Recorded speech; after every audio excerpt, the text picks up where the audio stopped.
창세기 강의 18번째 시간입니다.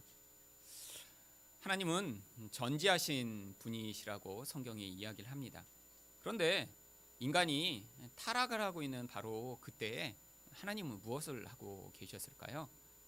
하나님은 인간이 선악과를 따먹는 그 순간에 그 모든 상황을 다 알고 보고 계셨습니다. 하나님이 그것들을 알고 계셨다면 뱀에게 유혹을 받기 전부터 뱀이 유혹하지 못하도록 하시거나 아니면 뱀에게 유혹을 받고 있는 그 순간에 개입하셔서 안 돼 아담아 먹으면 라고 하셨으면 먹으려고 손을 뻗치다가도 맞아 안 되지 라고 죄를 짓지 않았을 텐데 하나님은요 모든 상황이 다 끝나버린 다음에야 그제서야 찾아오십니다. 왜 이렇게 하신 것일까요? 하나님은요 인간이 타락할 것들을 미리 다 알고 계셨습니다. 그런데 그렇게 타락하더라도 하나님은 그들을 넉넉히 다시 구원하실 수 있는 분이시고요. 오히려 이렇게 타락한 인간을 구원하심으로 말미암아 하나님에 대한 감사와 찬양과 온전한 의존을 돌릴 수 있는 자들로 변화되기를 원하셨기 때문에 이것들을 허용하신 것입니다. 여러분 원래 이렇게 집에 아무것도 부족한 것이 없는 그런 집에 태어나서 사는 자녀는요 별로 이렇게 감사가 없습니다. 원래부터 그걸 자기가 누리는 것이기 때문에요. 이게 너무너무 감사하지. 이것도 너무너무 좋지. 이런 생각을 갖지 않죠. 그런데 고아로 어떤 태어난 이렇게 사람이 있다고 생각해 보세요. 아주 힘들게 정말 한 끼 식사를 위해선 너무너무 애써야지만 그것들을 얻을 수 있는 그런 힘든 삶을 살다가 갑자기 어떤 사람이 양자로 드렸어요. 이유 없이 많은 것들을 줍니다. 사랑해 줍니다. 그러면 바로 이런 고아였던 사람은요 나는 이렇게 은혜 받을 만한 자격이 없는데 나에게 어떻게 이렇게 큰 은혜와 사랑이 부어지지라고 하며 자기를 그렇게 입양한 그 부모에게 감사한 마음을 갖겠죠. 하나님은요 우리가 이렇게 타락할 것들을 허용하셨지만 또 그것들을 넉넉히 회복하실 수 있는 전능한 하나님이시면서 또 우리에게 그 모든 일을 행하심으로 말미암아 하나님을 구원자로 우리가 인정하고 감사하는 삶을 살도록 이 모든 과정을 허락하신 것입니다. 그러면 하나님은요 이렇게 타락한 인간을 어떻게 구원하시는 것일까요? 첫 번째로 하나님은 마귀의 권세를 파할 약속을 주심으로 인간을 구원하십니다. 오늘 성경에 뱀이 여자를 유혹했기 때문에 뱀에게 저주가 부어집니다. 그런데 여기 나와 있는 이 뱀은요 원래 원어 성경에 보면 항상 그 뱀이라고 정관사를 사용해서 표현하고 있습니다. 바로 그 뱀이라는 거예요. 그냥 우리가 세상에서 보는 노랗고 빨갛고 크고 작은 이런 종류의 뱀들이 아니라 어떤 종류의 뱀이라는 것을 성경이 아주 집약해서 이야기하고 있죠. 그래서 요한계시록 12장 9절에는요 이 뱀이 어떤 뱀인지 이렇게 설명합니다. 큰 용이 내쫓기니 옛 뱀 곧 마귀라고도 하고 사탄이라고도 하며 온 천하를 꿰는 자라. 그가 땅으로 내쫓기니 그의 사자들도 그와 함께 내쫓기니라. 바로 여기에서 이 뱀을요 옛뱀이라고 성경이 이야기하면서 이 뱀의 실체가 무엇인지를 이야기합니다. 무엇이죠? 바로 마귀라고도 하고 사탄이라고도 하며 온 천하를 꿰는 자. 바로 이렇게 아담과 하와를 유혹했던 그 뱀은요 마귀가 자신의 모습을 변장하여 나타난 존재라는 것입니다. 그래서 하나님은요 이 뱀을 저주하십니다. 그런데 그 저주의 내용이 바로 한 가지는요 배로 다니는 저주가 내려지고요 또 다른 한 가지는 흙을 먹는 저주가 내려집니다. 물론 우리가 이렇게 보는 기어다니는 뱀들, 이 뱀들도 땅을 이렇게 기어다닙니다. 그리고 그들은 흙을 먹나요? 물론 땅에 있는 그런 곤충이나 작은 짐승들을 잡아먹으면서 흙도 같이 먹겠죠. 그래서 이렇게 아담과 하와를 꼬셨기 때문에 그 동족 모두가 다 이렇게 기어다니고 땅에 있는 흙을 먹게 된다는 게 아니라요. 이것은 성경에서 어떤 의미를 가지고 있는 것입니다. 성경에서 특별히 이렇게 배로 다닌다라고 하는 표현은요. 하나님께 가증히 여김을 받는다라는 것들을 표현하는 것입니다. 레위기 11장 41절에 보니까 곧 땅에 기어다니는 모든 기는 것 중에 배로 밀어 다니는 것이나 네 발로 걷는 것이나 여러 발을 가진 것이라. 너희가 먹지 말 것이니 이것들은 가증함이니라. 가증하다라고 하는 것은요 너무너무 보기만 해도 싫어하는 그런 존재를 가증한 것이라고 얘기하는 거예요. 하나님은요 이 마귀라는 존재가 이제 하나님으로부터 너무 가증한 존재가 되었기 때문에 마치 배로 기어다니는 것처럼 영원히 하나님에게 증오의 대상이 될 것임을 그들에게 저주하심으로 보여주신 것이고요. 또 한 가지 흙을 먹어야 되는 저주는요, 바로 흙이라고 하는 가장 비천하고 가장 낮아진 존재가 될 것임을 보여주는 것입니다. 성경에서 이 흙은요, 낮은 존재를 이야기하는 거예요. 비천한 존재를 이야기하는 거예요. 여러분, 그런데 뱀의 현실적 모습은 어떻습니까? 여러분, 세상에선 뱀이 마치 스스로 왕인 것처럼 행세하는 경우가 너무나 많아요. 하나님은 오히려 눈에 잘 안 보이시고요, 뱀이 사람들을 지배하고 악한 영향력을 미치고요, 세상에서 악을 퍼뜨리고 사람들을 죽이고 미워하게 만드는 이런 영향력을 행사하면서 사람들이 그 뱀의 유혹에 빠져 여전히 죄를 지으며 살아가는 사람들이 너무 많기 때문에 뱀이 마치 세상에선 왕인 것 같아요. 근데 성경이 뭐라고 얘기합니까? 그렇게 왕 행세를 하는 이 뱀은 가짜라고 이야기하는 거예요. 그는 하나님께 가증히 여김을 받은 존재이며 또한 세상에 있는 어떤 존재보다 가장 낮은 존재라고 하는 것입니다. 그 뱀의 실체가 바로 이렇게 드러난 것이죠. 그뿐 아닙니다. 이 뱀은요, 미래에 하나님의 저주를 받아 영원한 멸망에 처할 것이 이미 작정되어 있습니다. 요한계시록 20장 10절에 보니까 또 그들을 미혹하는 마귀가 불과 유황못에 던져지니 거기는 그 짐승과 거짓 선지자도 있어 세세토록 밤낮 괴로움을 받으리라. 이렇게요, 이제 이 마귀는요, 영원한 멸망까지 예정된 그런 존재인 것입니다. 마귀가 세상에서 아무리 죄를 퍼뜨리고 하나님의 백성을 위협하고 유혹할지라도요, 이 마귀는요, 하나님이 가증히 여김을 받고 멸망이 예정된 채로 어떤 목적을 위해 지금 사용되고 있는 것이죠. 근데 하나님이요, 이 무서운 마귀에 대한 저주의 심판 또한 하시면서 그와 함께 이제 그 마귀가 어떻게 무찌름을 받을지에 대해 이렇게 3장 15절에 말씀하십니다. 내가 너로 여자와 원수가 되게 하고 내 후손도 여자의 후손과 원수가 되게 하리니 여자의 후손은 내 머리를 상하게 할 것이요 너는 그의 발꿈치를 상하게 할 것이니라 하시고, 이제 여자의 후손을 하나님 보내시겠대요. 그리고 그 후손으로 말미암아 이 뱀의 머리를 깨트려 버리시겠대요. 뱀이 잠시 동안 자기가 세상에서 왕인 것처럼 지배할 수는 있지만 때가 되면 여자의 후손이 나타나 뱀의 머리를 깨트리면서 그 모든 뱀으로 시작된 이 땅의 저주와 고통과 죄를 회복시키시겠다고 약속하신 것입니다. 물론 이 뱀이 그 여자의 후손의 발 뒤꿈치를 무는 일이 있지만 그것은 치명상이 아니죠. 그런데 이렇게 발 뒤꿈치는 물릴지라도 그 뱀의 머리가 깨트려짐으로 말미암아 이 죄가 만들어낸 이 무서운 시작이 다시 회복될 것임을 하나님은 약속하십니다. 이 사건이 어디에서 일어났죠? 바로 여자의 후손으로 오신 예수 그리스도가 십자가에서 이 원수들의 무리를 깨트리시는 것으로 나타났습니다. 골로새 2장 15절은 그래서 이렇게 표현합니다. 통치자들과 권세들을 무력화하여 드러내어 구경거리로 삼으시고 십자가로 그들을 이기셨느니라. 여기 나와 있는 이 통치자들과 권세들은요, 이 마귀의 모든 영적 권세를 다 표현하는 거예요. 마귀도 한 마리가 아니라 그 마귀와 뜻을 같이 하는 이 어둠의 무리들이 있습니다. 이들이 세상에선 마치 영적 권세를 가진 자처럼 행세를 해요. 그런데 하나님이요, 십자가로 말미암아 그들을 깨트리시고 마치 예전에 장군이 다른 나라를 침범하여 그 나라를 이기고 나면 그 나라의 적들을 다 끌고 와서 대중에게 우리가 이렇게 승리했다라고 포로를 보여준 것처럼 그 마귀의 세력들을 이렇게 부끄럽게 만드셨음을 성경이 이야기하고 있는 것입니다. 그런데 예수님이 이렇게 승리하셨다면서 아직 세상에서 마귀가 활동하는 것 같은 건 왜인 것이죠? 바로 그것을 성경은 하나님 나라가 지금 도래했지만 아직 완성되지 않았으므로 설명하고 있습니다. 지금 하나님 나라는요, 예수 그리스도의 승리를 통한 하나님의 통치는요, 영적으로 임하고 있는 거예요. 왜죠? 바로 이 육신의 세계 가운데 있는 하나님의 백성들을 그 과정을 통해 영적으로 하나님만을 믿는 백성 되게 만드시기 위해서예요. 이미 십자가에서 원수의 무리가 깨졌기 때문에 마치 지난 2차 세계대전 때 그 2차 세계대전의 승리를 결정지은 노르망디 상륙작전처럼요, 예수님의 십자가는요, 이 D-Day인 거예요. 이전에 1944년에 노르망디 상륙작전을 성공하면서 그 다음에 이제 연합군이 독일에게 승리를 거두거든요.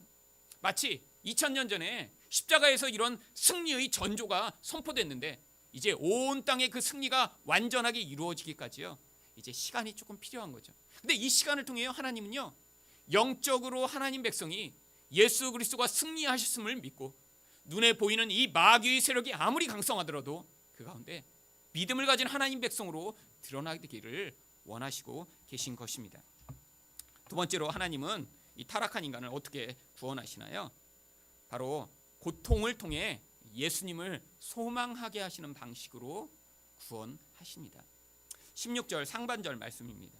또 여자에게 이르시되 내가 내게 임신하는 고통을 크게 더하리니 내가 수고하고 자식을 낳을 것이며. 여자는 이렇게 범죄하여서요, 이제 출산할 때마다 큰 고통을 갖게 된대요. 여러분, 이게 이렇게 타락한 다음에 여자에게 하나님이 벌을 내리시기 위해서 이렇게 출산하는 고통을 갖게 하신 건가요? 아닙니다. 여러분, 그렇다면 결혼하지 않는 여자는 이렇게 하와로부터 말미암는 이 죄의 결과를 평생 안 담당해도 되잖아요.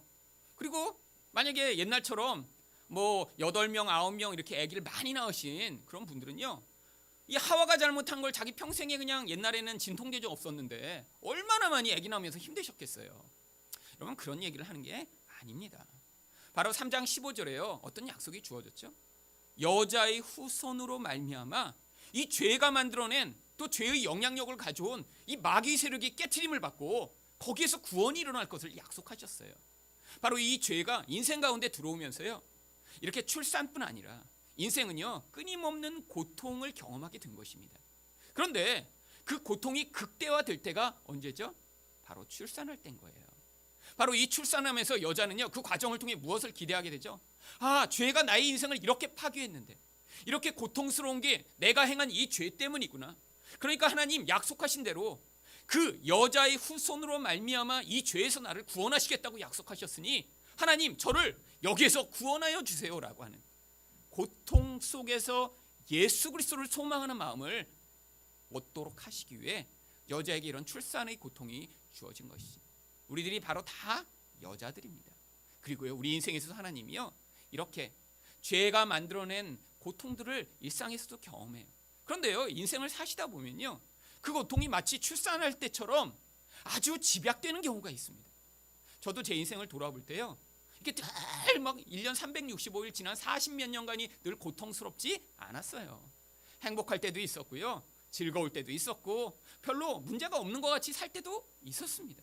그런데요, 또 돌아보니까요, 어떤 때는요, 이런 고통이 너무 집약돼서 제 인생에 찾아온 적이 여러 번이 있었습니다. 너무너무 고통스러워서 정말 죽고 싶다 이런 생각을 하면서 그 과정을 지나갈 때가 있었어요. 그런데 하나님의 백성들이 바로 그런 과정을 지나감으로 말미암아 그 과정을 통해 무엇을 하게 하시냐면, 자기를 의지하지 않고 오직 예수 그리스도로 말미암아 주어지는 그 구원을 열망하는 자로 만들어 가시기 위해 하나님은요, 인생에 이런 고통을 허락하시는 것입니다. 여러분, 제가 어떻게 목사가 됐는지 이제 궁금하신 분들이 계시잖아요. 그렇죠? 지난주에도 어떤 분이 와서 개인적으로 물어보더라고요. 어떻게 목사 되셨냐고. 그래서 언젠가 내가 설교 때 얘기하려고 지금 개인적으로는 얘기 안 해준다고 그러고 얘기를 안 했습니다. 미리 얘기하면 나중에 재미가 없으니까. 여러분, 저도 어떻게 목사가 됐냐면, 제가 대학교 다닐 때요, 목사가 되겠다는 생각을 한 번도 해본 적이 없습니다. 그런데 제가 대학교 2학년을 마치고 이제 군대를 갔다 왔을 그 무렵에 저희 아버지가 하시던 사업이 갑자기 어려워지기 시작했어요. 아주 사소한 일로 말미암아 이 모든 정말 회사의 경영이 안 될 수밖에 없는 상황으로 몰려갔습니다. 결국 그렇게 되다가요, 부도가 나고 말았어요. 아버지 회사만 부도난 게 아니라 정말 그것에 의존되어 있던 저희 집도 완전히 풍지박산이 났죠. 집에 살고 있다 차압당해서 쫓겨났고요. 그래서 월세 15만 원짜리 지하방에 들어가 살게 됐습니다. 단순히 사는 환경만 나빠진 게 아니라요, 미래에 꿈꾸고 있던 모든 게 다 좌절된 거예요. 저는 공부를 하고 나중에 유학을 가서 교수가 되는 게 꿈이었거든요. 그런데 갑자기 저희 아버지가 이렇게 되고 나니까요, 내 미래도 다 불투명해지기 시작했어요. 아르바이트를 몇 개씩 하면서 살아야 되는데 마음이 점점 위축되기 시작했습니다. 아니, 하나님을 열심히 섬긴다고 했는데 우리 부모님을 보면 이렇게 하나님을 열심히 섬기시는, 주변에 이렇게 섬기시는 분이 없는데, 우리 하나님은 이렇게 망하게 하시는 하나님이라면 내가 이 하나님을 우리 부모님처럼 열심히 믿고 살다가 나도 그럼 인생이 망하겠네? 이런 마음이 들면서요, 기도도 하지 않기 시작했어요. 한 1년 정도로 그렇게 사는데요, 나중에는요 제 마음이 너무너무 낙담이 되고 그러니까요 이제 몸이 아파오기 시작했습니다. 대학교 4학년이 됐는데요, 이제 그 몸이 아픈 게요 저를 괴롭히기 시작했어요. 어느 날 아침에 학교를 가려고 일어나는데 못 일어나겠는 거예요. 그래서 조금 더 오늘은 너무 피곤한가 보다. 근데 그 다음 날도 못 일어나겠는 거예요. 그렇게 꼬박 한 달을 누워서 지냈습니다. 도저히 이제 일어날 수가 없게 된 거예요. 그런데 그냥 몸이 그렇게 피곤하고 힘든 것만이 아니라요, 이 온 몸에요 마치 마귀가 이렇게 달라붙어서요 제 피를 빨아먹는 것처럼 고통이 시작됐어요. 누워있는데요 너무너무 고통스러워서 나중에는 이대로 그냥 죽어버리면 좋겠다라는 생각을 하며 그렇게 한 달을 꼬박 누워 있었습니다. 병원에 가서 검사를 해도요 이유를 알 수 없대요. 나중엔 절망이 되는데요, 이제 하나님도 나를 버렸고 우리 가정도 망했고 나도 이렇게 몸이 아파서 학교를 다닐 수 없게 됐고 이제 내가 차라리 죽는 게 낫겠다. 그런데 이렇게 제가 이렇게 또 이렇게 마음이 용기가 없어서 자살은 못 하겠더라고요.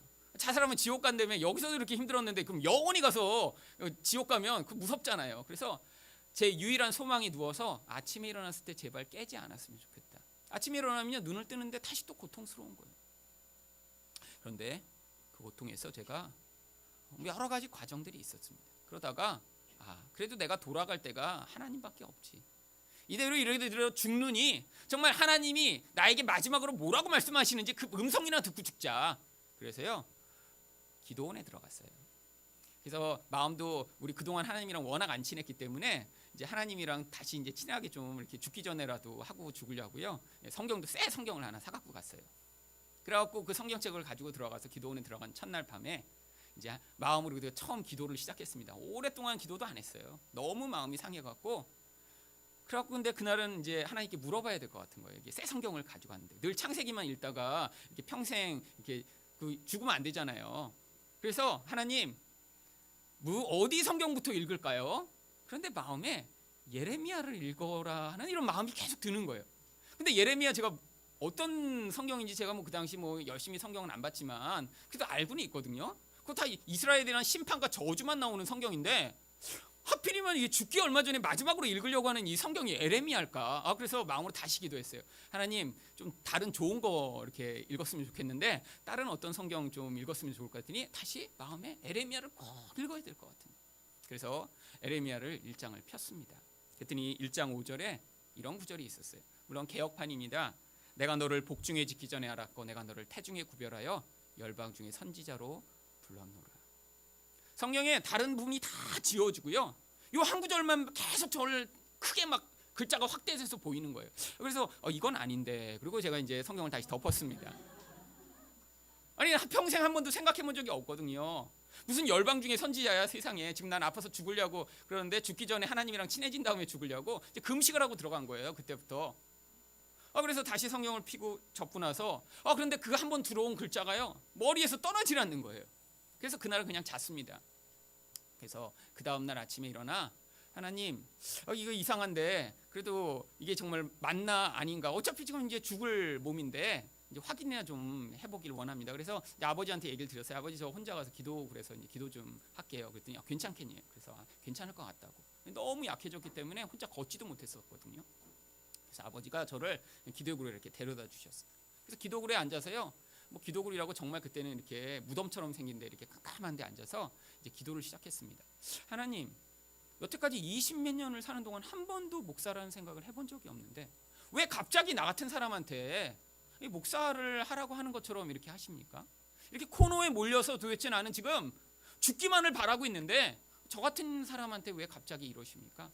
그런데 제 마음에 그렇게 생각이 드는 거예요. 어차피 이대로 죽느니 그래도 그냥 하나님이 이거라도 시키시면 하면 그래도 낫지 않을까? 그래서 제가 마음에 그래 참 어차피 죽으려고 여기 들어왔는데 하나님 목사한다 그러면 살려주시지 않을까? 그래서 제가 그때 기도를 했어요. 하나님, 어차피 죽을 인생 제가 그러면 목사가 되겠습니다. 그랬더니요 갑자기 오래된 기억 하나가 딱 떠오르는 거예요. 마치 정말 이렇게 테레비 화면을 누가 이렇게 캡처해놨다가 갑자기 제 눈앞에다 텔레비전을 보여주는 것처럼. 제가 초등학교 1학년 때인가 2학년 때였어요. 그때 저희 집이 개척교회를 다니고 있었거든요. 그런데 여름에 여름 성경학교를 했습니다. 그때 그 전도사님을 아직도 기억나요. 굉장히 아주 열심히 많은 전도사님이었어요. 몇 명 안 되는 애들인데요, 모아놓고요. 이제 전도사님이 여름 성경학 때 이제 죄를 회개시키기 시작했어요.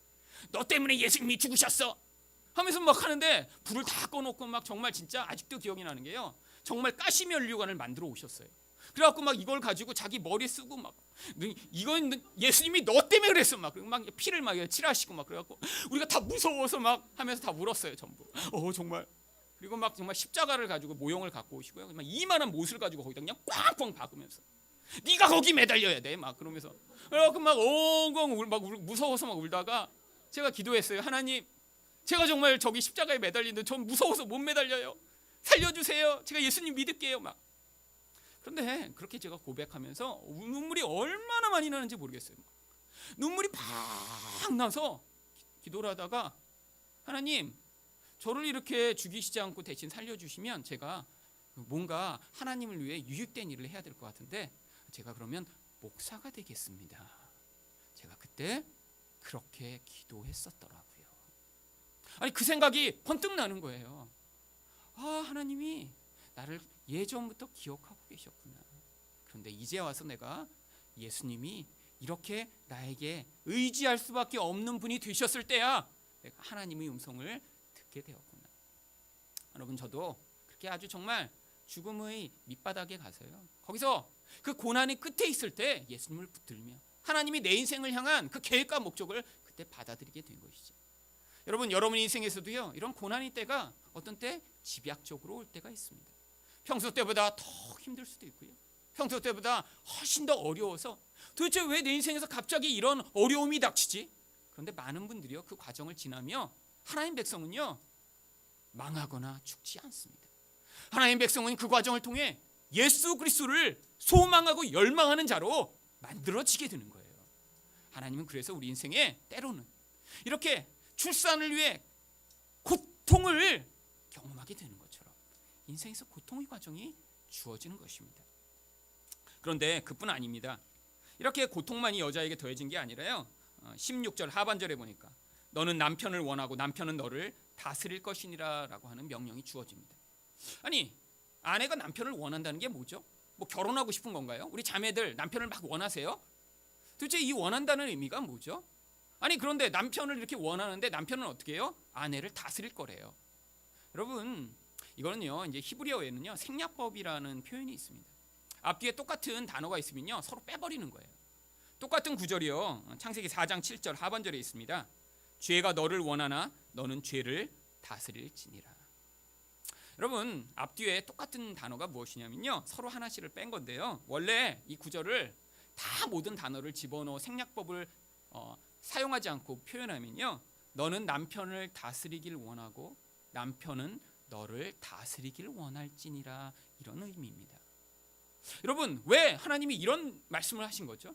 바로 죄가 가져온 결과가 가장 가까운 관계 가운데 얼마나 파괴적이고 무섭게 나타날지를 보여주시기 위한 거예요.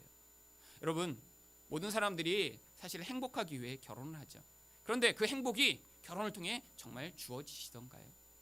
사실 이렇게 인생을 돌아보는 기회들을 가지면요 다 결혼했을 때 한편으로는 굉장히 좋았던 기억이 잠깐 있습니다. 그런데 또 한편으로는 어때요? 그때가 정말 좋았나? 아니, 인생을 돌아보면요 갈등도 굉장히 많은 시기예요. 왜죠? 사실 인생이 누군가와 가까워지면요 서로를 다스리고 지배하고 싶은 욕구가 나타납니다. 그건 남자건 여자건 똑같은 거예요. 내 말대로 상대방을 다스리고 싶어요. 내 말대로 모든 걸 하고 싶어요. 돈도 내가 주장하는 대로 쓰고 싶어요. 그런데 그게 뭐로부터 시작된 것이죠? 하나님처럼 되려고 선악과를 따먹은 데서 우리 안에 찾아온 죄의 경향성인 것입니다. 내 뜻, 내 생각, 이것이 가정 안에서 이루어지고 싶은 거예요. 그런데 하나님이 왜 이것을 여자에게 말씀하시죠? 바로 이것을 통해요 예수 그리스도가 다스리시지 않으면 가정이 지옥과 같은 자리가 됨을 가르쳐 주시는 거예요. 여러분, 예수님을 주님으로 섬기고요 그 주님의 말씀과 인도하심을 따르지 않는 가정 또한 여러분 그 죄가 지배하기 때문에 서로를 다스리고 자기가 길을 주장하고 자기가 모든 것들을 원하는 대로 하려고 하다가요 거기에서 고통이 시작됩니다. 그런데 하나님이 그것들을 사용하세요.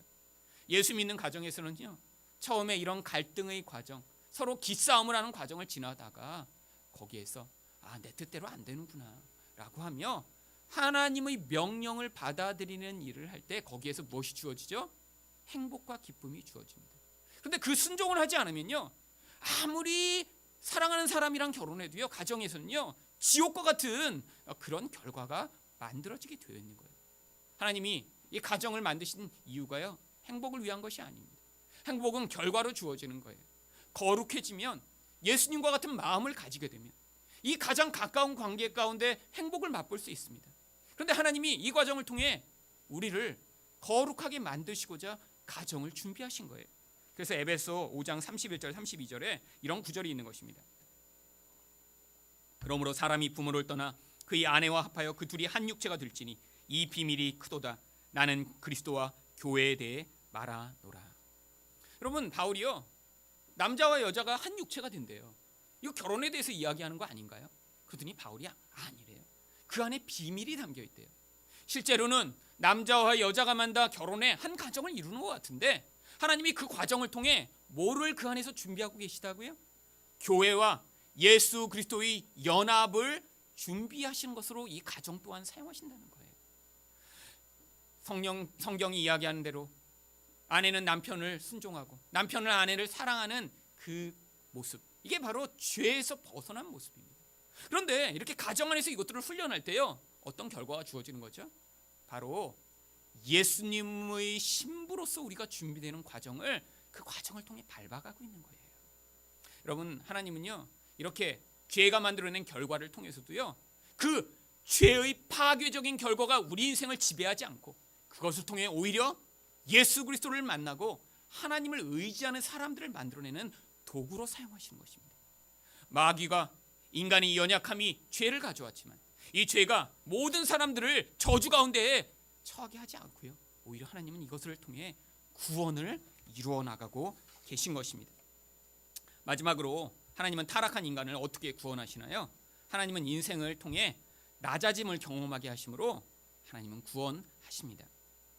17절과 18절 말씀을 보도록 하겠습니다. 아담에게는 하나님이 이런 말씀을 하세요. 아담에게 이르시되 내가 내 아내의 말을 듣고 내가 내게 먹지 말라 한 나무의 열매를 먹었은즉 땅은 너로 말미암아 저주를 받고 너는 내 평생에 수고하여야 그 소산을 먹으리라. 땅이 내게 가시덤불과 엉겅퀴를 낼 것이라. 내가 먹을 것은 밭의 채소인즉. 여러분, 하나님이요, 아담과 하와에게는 직접 저주를 내리시지 않아요. 여러분, 저주란 무엇이죠? 하나님의 생명에서 떠나가는 것이 저주입니다. 하나님의 생명을 경험하지 못하면요, 절대로 인생은 만족할 수도, 행복할 수도, 기쁨을 누릴 수도, 사랑할 수도 없는 존재가 되어버리는 거예요. 그러니까 하나님은요, 이 아담과 하와에겐 직접 저주를 내리시지 않고요, 그 환경에 저주가 임하도록 하세요. 그것 중에 무엇을 하시고자 하는 거죠? 궁극적으로 그 환경적인 저주를 통해 하나님 백성들이 하나님의 생명을 사모하고 하나님으로부터 생명을 받는 자가 되도록 만드시기 위한 것입니다.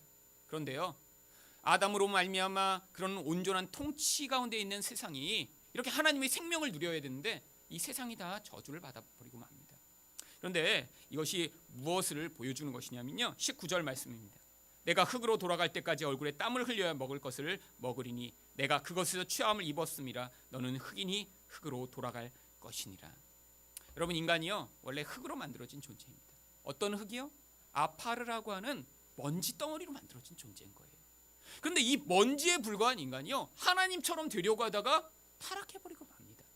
하나님이 이런 환경 가운데, 그래서 이렇게 고통하는 환경, 저주받은 것 같은 이 세상을 방치하시는 이유가 무엇이냐면, 인간이 하나님 노릇하려는 그 자리에서 자기 존재가 내가 흙과 같은 존재구나, 아무것도 아닌 존재구나, 이 세상에서 내가 이렇게 애쓰고 노력하지만 아무런 유익된 결과를 만들어낼 수 없는 게 나구나라는 사실을 깨닫고 자각할 수 있도록 만드신 거예요. 여러분, 인생에서 그래서 환경 가운데 하나님 백성에게 이렇게 뭐 하는 대로 일이 잘 되고 뭐 하는 대로 성공하고 이런 일이 주어지기보다는요, 어려운 과정들이 주어지는 것입니다. 그런데 그 과정을 통해 하나님 뭐를 원하시냐면, 하나님, 제가 하나님 아닙니다. 저는 아무것도 할 수 없는 자입니다. 제 안에서는 생명이 없습니다 라고 자신의 존재의 낮아짐을 고백할 때 하나님이 거기서 그 망가진 땅, 회복이 불가능한 것처럼 보이는 그 흙과 같은 존재를 하나님이 새롭게 만드실 놀라운 계획과 약속을 가지신 거예요. 바로 그래서 이사야 35장 1절 2절에는요, 바로 이렇게 흙이 가득 있는 이 광야가 어떻게 변할지 이렇게 약속이 주어집니다. 광야와 메마른 땅이 기뻐하며 사막이 백합화같이 피어 즐거워하며 무성하게 피어 기쁜 노래로 즐거워하며 레바논의 영광과 갈멜과 샤론의 아름다움을 얻을 것이라. 그것들이 여호와의 영광 곧 우리 하나님의 아름다움을 보리로다. 여러분, 광야가 무엇이죠? 사막이 무엇이죠? 바로 이런 먼지 덩어리가 가득 있는 곳입니다. 생명의 기운을 찾아볼 수 없는 곳이에요.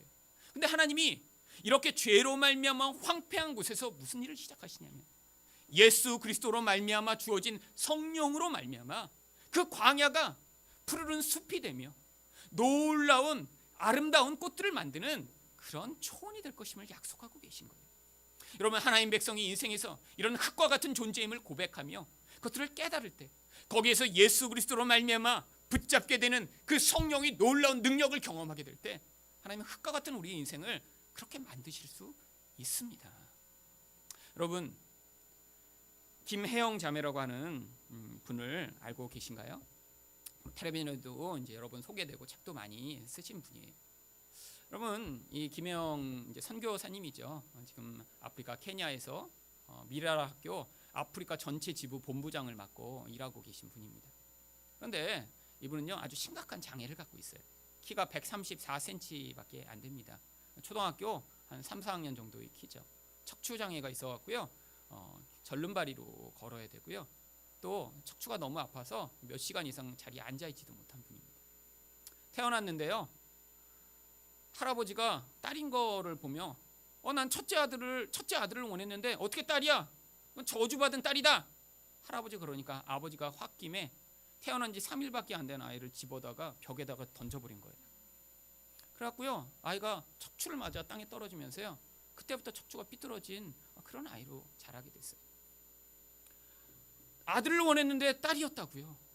사람들이 이제 그렇게 하고 장애인이 된 이 김혜영 자매를 통해에게 그때부터 저주를 퍼부은 거예요. 집에 나쁜 일만 생기면요, 너 같은 놈 때문에 우리 집에 이렇게 나쁜 일이 생겼어. 그리고요, 그 엄마가 이 아이를 엄청나게 학대하며 때리기 시작했습니다. 그런데 이 김혜영 선교사가 나중에 그렇게 고백해요.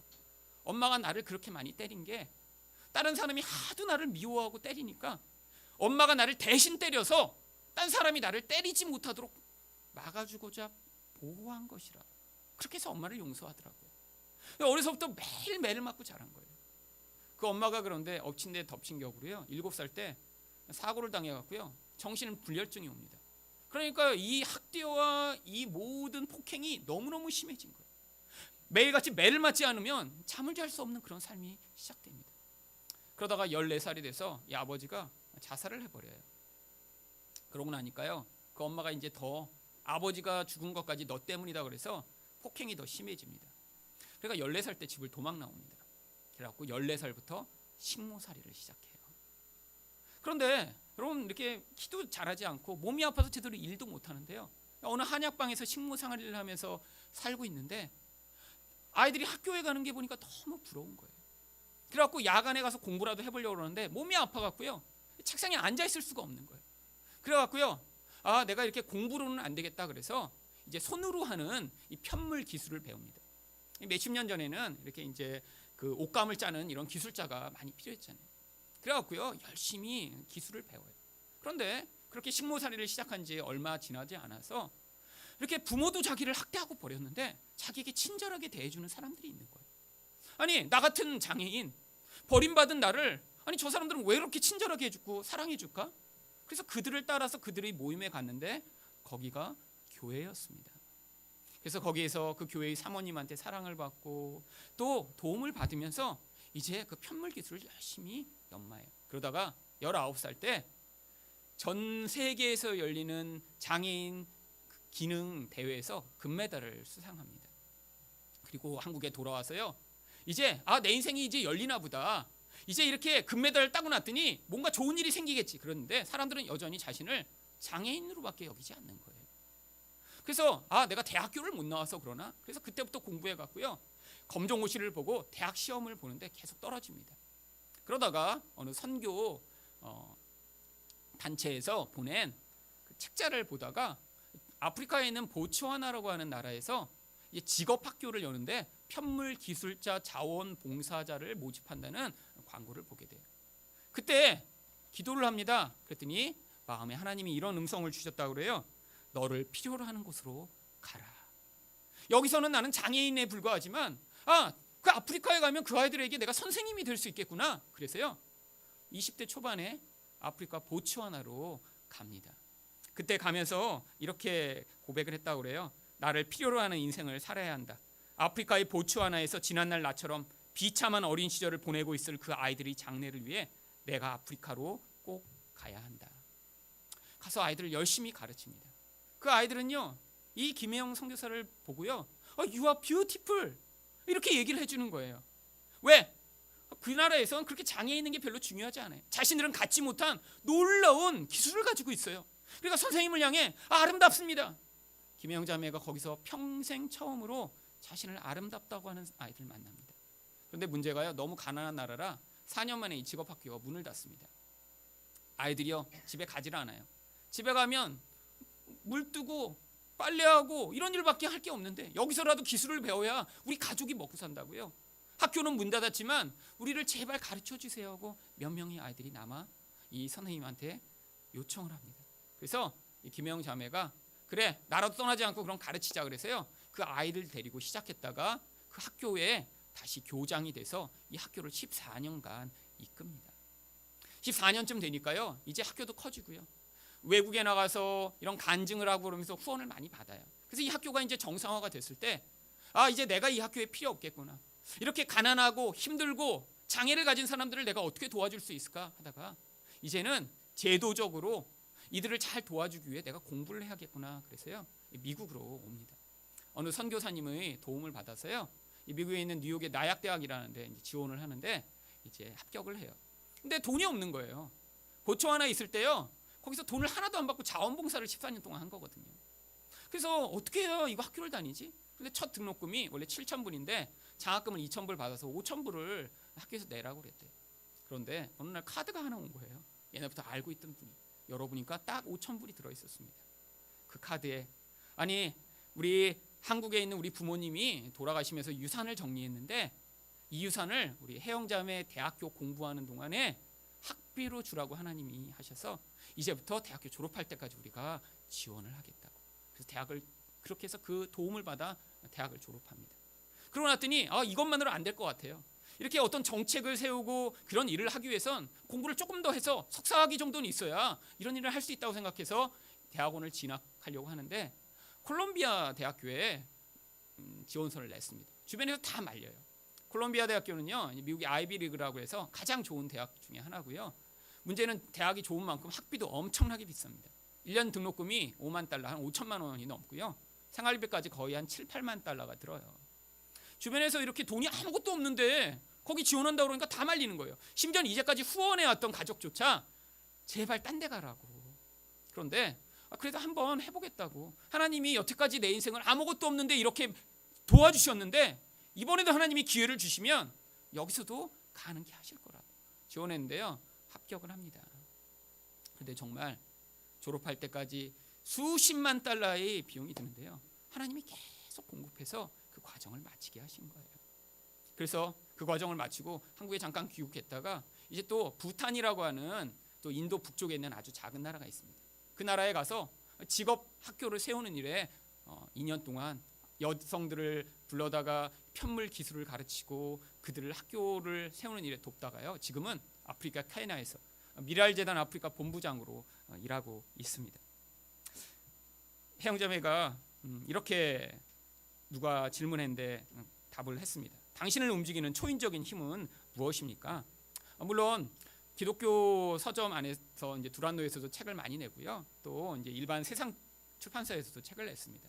인터뷰도 그래서 다양한 곳에서 했었어요. 이 인터뷰는 일반 신문에서 한 인터뷰입니다. 그런데 이렇게 고백을 해요. 당신을 움직이는 초인적인 힘은 도대체 어디서 나옵니까? 그랬더니 엄마에게 매맞고 자란 기억, 아버지의 죽음이 내겐 다이아몬드입니다. 거기에 빚을 지고 살고 있습니다.